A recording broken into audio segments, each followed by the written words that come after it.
اس movie کا start past میں ہوتا ہے اور ہمیں ایک ڈیٹی کو دکھایا جاتا ہے جو کہ انسانوں کے درمیان میں ہونے والی وارز کو روکنے کی کوشش کر رہا تھا، پر یہاں اس کے اپنے ہی ساتھی اسے دھوکہ دے دیتے ہیں اور اس طرح وہ مارا جاتا ہے۔ اب اس ڈیٹی کی سسٹرز اپنے بھائی کی موت کا بدلہ لینے کے لیے انسانوں کو مارنے اور ان کو سلیو بنانے کا فیصلہ کرتی ہیں اور اس کام میں وہ باقی ایول ڈیٹیز کو بھی اپنے ساتھ ملا لیتی ہیں۔ اب یہاں ہمیں اس مووی کے مین کریکٹر ایرلین کو دکھایا جاتا ہے جو کہ اپنے ماسٹر کے ساتھ ایک بیریئر توڑنے کے لیے آیا تھا، جو بیریئر زمین اور ہیون کے درمیان میں تھا۔ اس بیریئر کے ذریعے وہ ایول گاڈس انسانوں کو سلیو بنایا کرتی تھی۔ یہاں ایرلین آسمان پر بادلوں کے درمیان میں ہے اور وہ اس بیریئر کو توڑنا چاہتا ہے، لیکن وہ یہ نہیں جانتا کہ وہ اس بیریئر کو کیسے توڑے گا کہ اسی دوران بادلوں میں سے اڑتے ہوئے ویپن اس پر اٹیک کرتے ہیں جسے وہ اپنے ویپن سے کنٹرول کرتا ہے، اور اسی دوران اب بادلوں میں سے ایک گاڈس اپیئر ہوتی ہے اور یہاں ایرلین کا ماسٹر اس گاڈس سے بات کرنے کی کوشش کرتا ہے، پر وہ گاڈس اسے صاف صاف کہہ دیتی ہے کہ اس کے بھائی کی ڈیتھ کے بدلے میں اب انسانوں کو اپنی سول دینی ہوگی، اور انہی باتوں کے درمیان میں وہ ایرلین اور ماسٹر کو ایک ایسٹرولاب دکھاتی ہے جس کی ہیلپ سے انہوں نے زمین اور ہیون کے درمیان میں یہ بیریئر بنایا ہوا تھا۔ ایرلین پہلے تو ایسٹرولاب کو دیکھتا ہے اور پھر اس گاڈس پر اٹیک کرنے کے لیے اس کے قریب جاتا ہے۔ ایرلین اس گاڈس پر بہت سے اٹیک کرتا ہے اور اس سے لڑنے کی کوشش کرتا ہے، لیکن ایرلین میں اتنی پاور نہیں تھی کہ وہ ایک گاڈس سے مقابلہ کرے، اسی لیے اس کا کوئی بھی اٹیک گاڈس پر کوئی اثر نہیں دکھا رہا تھا۔ اب جیسے ہی گاڈس ایرلین پر اٹیک کرتی ہے تو اس گاڈس کا اٹیک ایرلین پر بھاری پڑ جاتا ہے، اور اسی دوران ایرلین کا ماسٹر ان کی فائٹ کے درمیان میں آتا ہے اور وہ گاڈس کو اپنے ایک ہی اٹیک سے دور گرا دیتا ہے۔ یہاں وہ ایرلین سے کہتا ہے کہ میں اس گاڈس کو سنبھالتا ہوں اور تم جا کر اس ایسٹرولاب کو توڑو، اس طرح وہ بیریئر بھی ٹوٹ جائے گا اور یہ گاڈس بھی ختم ہو جائے گی۔ ایرلین جلدی سے اس ایسٹرولاب کی طرف بھاگتا ہے، لیکن اس سے پہلے کہ وہ ایسٹرولاب پر اٹیک کرتا، گاڈس دور سے ہی اپنے میجیکل فائر بال سے اس پر اٹیک کر دیتی ہے اور ایرلین ان فائر بال سے بچ نہیں پاتا اور بہت دور جا کر گرتا ہے، لیکن یہاں پر بھی وہ فائر بال اس کا پیچھا نہیں چھوڑتی بلکہ اس کے اراؤنڈ ایک سرکل بنا لیتی ہیں۔ تبھی ایک بہت بڑا بلاسٹ ہوتا ہے اور یہیں سے سین کٹ ہو جاتا ہے اور ہم ایرلین کو ایک روم میں دیکھتے ہیں۔ وہ پہچان نہیں پا رہا تھا کہ یہ کون سی جگہ ہے اور باہر جانے پر اسے فیل ہوتا ہے کہ یہ ایک گاؤں ہے، اور یہیں اسے یہ بھی ریئلائز ہو رہا تھا کہ شاید گاؤں کے لوگوں نے ہی اس کی جان بچائی تھی۔ تبھی اچانک آسمان میں اندھیرا ہونا شروع ہو جاتا ہے اور ہم ایک لیڈی کو دیکھتے ہیں جو سیریس فیس کے ساتھ اپنے آس پاس کے کراؤڈ کو دیکھ رہی تھی، اور یہاں پر کچھ بلیک ماسک پہنے ہوئے آدمی ایک کیریج لے کر اس کی طرف بڑھ رہے تھے، اور تب ہمیں پتہ چلتا ہے کہ اس لڑکی کا نام مون ہے اور یہ بلیک ماسک پہنے ہوئے آدمی اسی گاڈس کے لوگ ہیں جو انسانوں کو سلیو بنایا کرتی ہے، اور اس وقت وہ لڑکی انسانوں کو بچانے کے لیے اپنے آپ کو سیکریفائس کر رہی ہے۔ اس سے پہلے کہ وہ کیریج میں بیٹھتی، اس کا بھائی اسے ایک روپ کی ہیلپ سے پیچھے کھینچ لیتا ہے۔ یہاں وہ لڑکا سب کو منع کرتا ہے کہ وہ لوگ اور ان ڈیٹیز کے لیے سیکریفائس نہیں کریں گے۔ وہ لڑکا اپنی سسٹر کو بچانے کے لیے ان بلیک ماسک پہنے ہوئے آدمیوں سے لڑتا ہے اور اسی لیے ان آدمیوں کو غصہ آ جاتا ہے،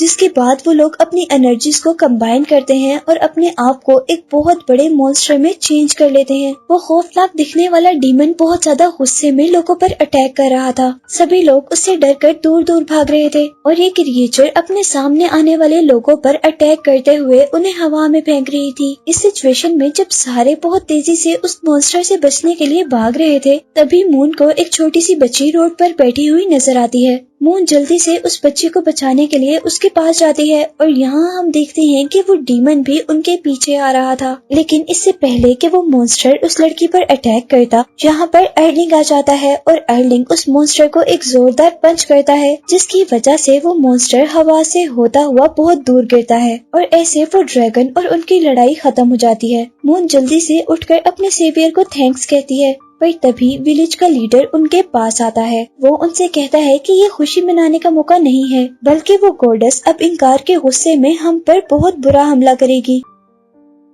اسی دوران اولڈ مین کے پاس کھڑا ہوا ایک آدمی ایرلین کا پینڈنٹ دیکھتا ہے، جس کے اوپر بنے ہوئے سمبل سے انہیں پتا چلا تھا کہ وہ ایک سیویئر گاڈ ہے، اور ان کو لگتا ہے کہ ایرلین یہاں پر انسانوں کی ہیلپ کرنے کے لیے آیا ہے، لیکن یہاں ایرلین ان کی باتوں پر انکار کر دیتا ہے اور وہ کہتا ہے کہ میں کوئی ڈیٹی نہیں ہوں بلکہ میں ایک ڈیمی گاڈ ہوں۔ وہ کہتا ہے کہ میں بے شک ہیون میں پیدا ہوا ہوں، لیکن میری باڈی انسانوں کی طرح مورٹل ہے، یعنی ختم ہو جانے والی ہے۔ یہ سب سننے کے بعد بھی ولیج لیڈر چاہتا تھا کہ ایرلین ان کی مدد کرے، اور اسی کے ساتھ وہ انہیں اس گاڈس کا اسکیچ بھی دکھاتا ہے جو کہ گاؤں کے لوگوں کو غلام بنا رہی تھی۔ یہ اسکیچ دیکھتے ہی ایرلنگ کو یاد آیا تھا کہ یہ وہی گاڈس ہے جس سے وہ ہیون میں لڑا تھا۔ یہ دیکھتے ہی وہ سب سے وعدہ کرتا ہے کہ وہ ایول ڈیٹی کو ختم کرنے میں ضرور ان کی مدد کرے گا، لیکن اس ڈیٹی کو ختم کرنے کے لیے اسے ایک خاص ویپن چاہیے جو کہ سلیئر آف گاڈ کے نام سے جانا جاتا ہے، اور وہ ویپن ایک گاڈ ٹاور کے اندر ہے۔ جہاں مون سب لوگوں سے کہتی ہے کہ وہ بھی ایرلنگ کے ساتھ جائے گی کیونکہ اس کے پاس ڈیمنز کے ریئل فیسز کو دیکھنے والی ایک خاص پاور تھی۔ اس کے بعد ہم دیکھتے ہیں کہ وہ لوگ اس ویپن کو لینے کے لیے نکل گئے تھے، اور راستے میں مون ایرلنگ سے بات کرنے کی کوشش کر رہی ہوتی ہے کہ تبھی ایرلنگ کو فیل ہوتا ہے کہ کوئی ان کا پیچھا کر رہا ہے، اور جیسے ہی ایرلنگ پیچھے ہو کر اس آدمی کو ایکسپوز کرنے کی کوشش کرتا ہے تو یہاں ہمیں پتہ چلتا ہے کہ وہ آدمی جو ان کا پیچھا کر رہا ہے وہ مون کا بھائی ہی ہے، اور یہاں پر ان کا بھائی بھی ان کے ساتھ ان کے مشن میں ایڈ ہو جاتا ہے۔ جنگل کے درمیان میں انہیں ایک مسٹیریس ریسٹورینٹ نظر آتا ہے۔ وہ لوگ اس ریسٹورینٹ کے اندر چلے جاتے ہیں جہاں پر کچھ لوگ کھانا کھا رہے تھے۔ وہ لوگ جا کر ایک ٹیبل پہ بیٹھ جاتے ہیں، اور یہاں سیکنڈ فلور سے ایک بہت ہی پیاری لڑکی باہر آتی ہے۔ وہ لڑکی ایرلنگ کے پاس جا کر ایرلنگ کو ایک ڈرنک آفر کرتی ہے، لیکن ایرلنگ وہ ڈرنک لینے سے انکار کر دیتا ہے اور عورت کو اپنے آگے کرتے ہوئے اس کا ہاتھ پکڑتا ہے کیونکہ اسے یہاں پر سب کچھ غلط لگ رہا تھا۔ اور تبھی وہ اپنے ساتھ مون اور اس کے بھائی کو بتاتا ہے کہ یہ سب ایک الوژن ہے کیونکہ یہاں پر بیٹھے ہوئے سارے کسٹمر ایک ہی موشن میں کام کر رہے ہیں۔ اسی دوران مون آنکھیں بند کر لیتی ہے کیونکہ وہ اپنے پاورز کا یوز کرتے ہوئے یہاں پر ڈیمنز کا پتہ چلانا چاہ رہی تھی۔ اسی دوران اسے احساس ہوتا ہے کہ اس کے سامنے بیٹھی ہوئی لڑکی کے پاس ماؤتھ نہیں ہے، یعنی اس کے فیس پر لپ ہی نہیں تھے، اور جیسے ہی اسے ریئلائز ہوتا ہے کہ وہ گرل ایک ڈیمن ہے تو وہ بہت زیادہ ڈر جاتی ہے۔ مون کے سب کچھ سچ بتانے کے بعد یہ ریسٹورینٹ اپنی اصل شکل میں ٹرانسفارم ہو جاتا ہے جو کہ اسکیلیٹن سے بھرا ہوا ایک اولڈ ہاؤس تھا۔ یہاں اب ڈیمن اور ایرلنگ کے درمیان میں فائٹ شروع ہو جاتی ہے۔ ایرلنگ ڈیمن پر اٹیک کرتا ہے لیکن ڈیمن اس کے اٹیک سے بچ جاتی ہے اور اب اپنے ارد گرد سارے ویپنز کو اکٹھا کرتی ہے اور ان سے ایرلنگ پر اٹیک کرتی ہے۔ ایرلنگ اس سے بچ کر دوسری طرف بھاگتا ہے۔ یہی مون اس گرل کی پن پر کچھ عجیب لکھا ہوا نوٹس کرتی ہے، اور جیسے ہی وہ لڑکی مون کے بھائی اور ایرلنگ پر اٹیک کر رہی ہوتی ہے تو مون اس کے بالوں سے وہ پن اتار لیتی ہے۔ ایرلنگ اس لڑکی کے اٹیک سے بچنے کے لیے اپنے ویپن سے ایک شیلڈ بناتا ہے، اور پیچھے سے مون کو اتنا ٹائم مل جاتا ہے کہ وہ اس کی پن سے اس ورڈ کو ریز کر دیتی ہے، جس کی وجہ سے وہ دیکھتے ہیں کہ ٹیبل پر بیٹھا ہوا آدمی جو پیپر پہ کچھ لکھ رہا تھا وہ ایک دم سے غائب ہو جاتا ہے، اور اس ڈیمن کے فیس پر بھی لپس اپیئر ہو جاتے ہیں۔ اور اب وہ لڑکی ان سب کو اپنی سٹوری سناتی ہے۔ وہ کہتی ہے کہ اصل میں اس آدمی کی لیٹر سے پیدا ہوئی تھی جسے گاڈ بننے کا بہت زیادہ شوق تھا، لیکن آہستہ آہستہ اس نے اپنی رائٹنگز میں غلطیاں کرنا شروع کر دی جس کی وجہ سے وہ مر کر ایک سول میں چینج ہو گیا۔ اب وہ ڈیمن مون کو ایک کینڈل دیتی ہے اور خود ہوا کے اندر ڈس اپیئر ہو جاتی ہے۔ اب نیکسٹ مارننگ وہ لوگ اپنی جرنی کنٹینیو کرتے ہیں اور آخر وہ اپنی ڈیسٹینیشن ٹاور تک پہنچ ہی جاتے ہیں، پر اس ٹاور کے اندر جانے سے پہلے ان کو ایک اور انٹرنس ملتی ہے جس کے اندر جانے پر ان کا ایک اور ایول ڈیٹی سے سامنا ہوتا ہے۔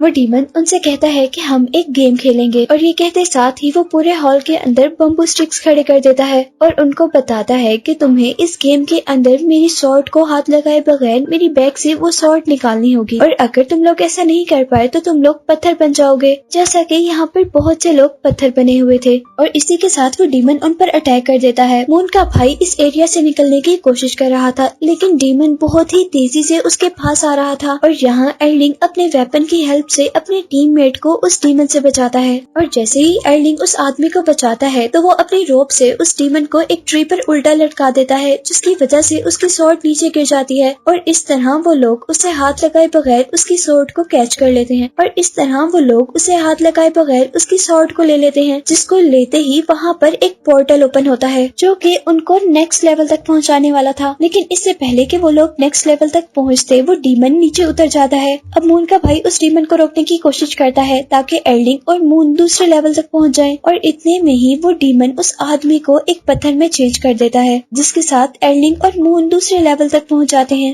لیکن نیکسٹ لیول تک پہنچنے پر اب مون بہت زیادہ اداس ہو گئی تھی کیونکہ اس کی آنکھوں کے سامنے اس کے بھائی کی ڈیتھ ہو گئی تھی، لیکن یہاں پر ایرلنگ اب اسے سمجھاتا ہے کہ اگر ہم نے وہ سورڈ جس کا نام سلیئر آف گاڈ ہے حاصل کر لی تو ہم تمہارے بھائی کو بھی بچا سکتے ہیں۔ اور ابھی وہ لوگ یہ بات ہی کر رہے ہوتے ہیں کہ ان کے ارد گرد ہر چیز کرسٹل میں چینج ہو جاتی ہے، اور یہاں پر ایک اور ڈیمن اپیئر ہوتی ہے جو انہیں بتاتی ہے کہ اگر وہ دونوں اس کا اسکیچ صحیح سے بنائیں گے تبھی انہیں نیکسٹ لیول کا پورٹل ملے گا۔ اور یہاں مون اپنی پاورز کا یوز کرتے ہوئے اس ڈیمن کی اصل شکل دیکھتی ہے، اور اس طرح وہ اس ڈیمن کا اسکیچ پراپرلی ڈرا کر لیتے ہیں، اور ساتھ ہی وہ لوگ اسے بتاتے ہیں کہ اس کی اصل شکل ایک کرسٹل ہے۔ اور اب یہ دیکھتے ہوئے کہ ان دونوں نے اپنا مشن کمپلیٹ کر لیا ہے، وہ ڈی ڈی انہیں ایک اور پورٹل اوپن کر دیتی ہے، لیکن اس پورٹل کے کھلتے ہی یہاں پر ہر چیز ڈسٹروائے ہونا شروع ہو جاتی ہے۔ اور جیسے ارلنگ اور مون اس پورٹل تک پہنچتے ہیں تو ارلنگ تو اس پورٹل سے باہر نکل جاتا ہے، لیکن مون یہیں پر پھنس جاتی ہے۔ ارلنگ مون کو اپنے پاس کرنے کی بہت کوشش کرتا ہے، لیکن تو مون اس سے کہتی ہے کہ تم جا کر وہ ویپن لے کر آؤ جس سے سارے انسانوں کو بچایا جا سکے، میں یہیں پر ٹھیک ہوں۔ اور جیسے ہی ارلنگ اس کا ہاتھ چھوڑتا ہے تو وہاں سے وہ پورٹل غائب ہو جاتا ہے، اور اب ارلنگ کے سامنے اس کا آخری دشمن اس کے راستے میں کھڑا ہوا تھا، جو کہ ارلنگ سے کہتا ہے کہ اگر وہ اس سے فائٹ میں جیت گیا تو وہ سلیئر آف گاڈ یعنی اسے وہ ویپن مل جائے گا۔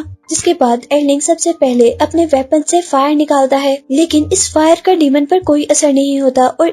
جس کے بعد ارلنگ اس پر الیکٹریکل ویو سے اٹیک کرتا ہے، پر وہ اینیمی انہی ویو کی ہیلپ سے ارلنگ کو پکڑ کر بہت دور پھینکتا ہے، لیکن ارلنگ ہار نہیں مانتا اور وہ کھڑا ہو کر اپنے قریب سارے ویپنز کو اکٹھا کرتا ہے اور اس ڈیمن پر اٹیک کر دیتا ہے، لیکن ڈیمن اس اٹیک سے بچتے ہوئے اب ارلنگ کو مارتا ہے۔ اس بار تو ارلنگ کو لگتا ہے کہ وہ ہار جائے گا، اس کے اندر اتنی پاور نہیں ہے کہ وہ اس ڈیمن کو ہرائے، لیکن پھر اسے خیال آتا ہے کہ اس نے یہاں تک آنے کے لیے اپنے دوستوں کو کھویا ہے، اور اگر وہ اس ڈیمن کو نہ ہرا پایا بہت سالوں تک انسان بھی ان ڈیٹیز کے غلام بنے رہیں گے۔ یہ سوچتے ہی وہ اٹھتا ہے اور بہت زیادہ جوش سے اپنے ویپن سے اس ڈیمن کو مار دیتا ہے، اور تبھی وہ ڈیمن غائب ہو کر اس کے ویپن کے اندر آ جاتا ہے، جس کی وجہ سے اس کے ویپن کی شیپ چینج ہو جاتی ہے، اور یہاں اسے ریئلائز ہوتا ہے کہ سلیئر آف گاڈ کوئی آبجیکٹ یا ویپن نہیں ہے، بلکہ وہ تو ایک پاور ہے جو انسان کے اندر آتی ہے ایول چیزوں کو مارنے کے لیے۔ اسی دوران ارلنگ کو اپنے پیچھے سے کسی کی آواز آتی ہے اور اسے پتہ چلتا ہے کہ مون بھی ابھی تک زندہ ہے،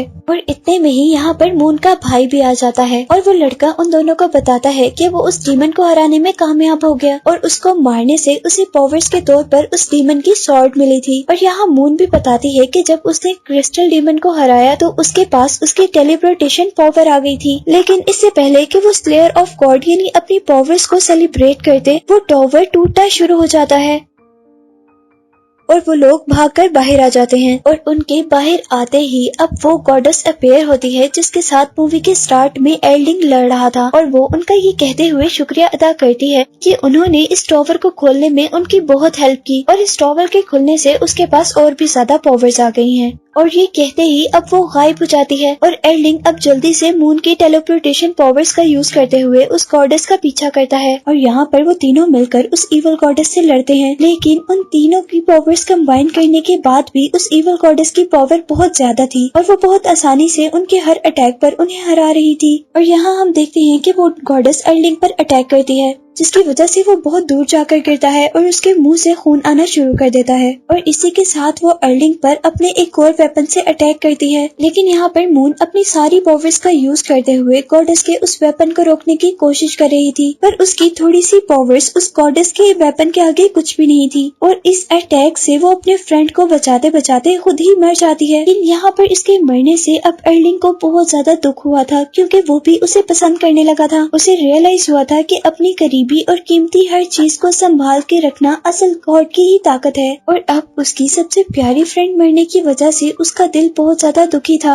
اور یہاں پر یہ درد اسے پاور دیتا ہے اور اسے ایک گاڈ میں ٹرانسفارم کر دیتا ہے، جس کے ساتھ اس کے فور ہیڈ پر اس کی تیسری آئی اپیئر ہوتی ہے، اور اب ارلنگ اپنا ویپن اٹھاتے ہوئے اس گاڈس کے پاس جاتا ہے جہاں پر بار بار گاڈس اس پہ اپنے ویپن سے اٹیک کر رہی تھی، لیکن اب ارلنگ اتنا پاورفل ہو گیا تھا کہ وہ اس کے ہر اٹیک سے بچ سکتا تھا۔ یہاں گاڈس اس بات سے پریشان تھی کہ ارلنگ کو اس کے کسی بھی اٹیک کا فرق کیوں نہیں پڑ رہا، اور اسی لیے اب وہ اپنی ساری پاورز کو اکٹھا کرتی ہے اور پھر وہ ارلنگ پر اٹیک کرتی ہے، لیکن ارلنگ اس اٹیک سے بھی ایزیلی بچ جاتا ہے، اور اب یہاں پر ارلنگ زور سے اپنے ویپن کو زمین پر مارتا ہے، جس کی وجہ سے یہاں ہر چیز ڈسٹروائے ہو جاتی ہے،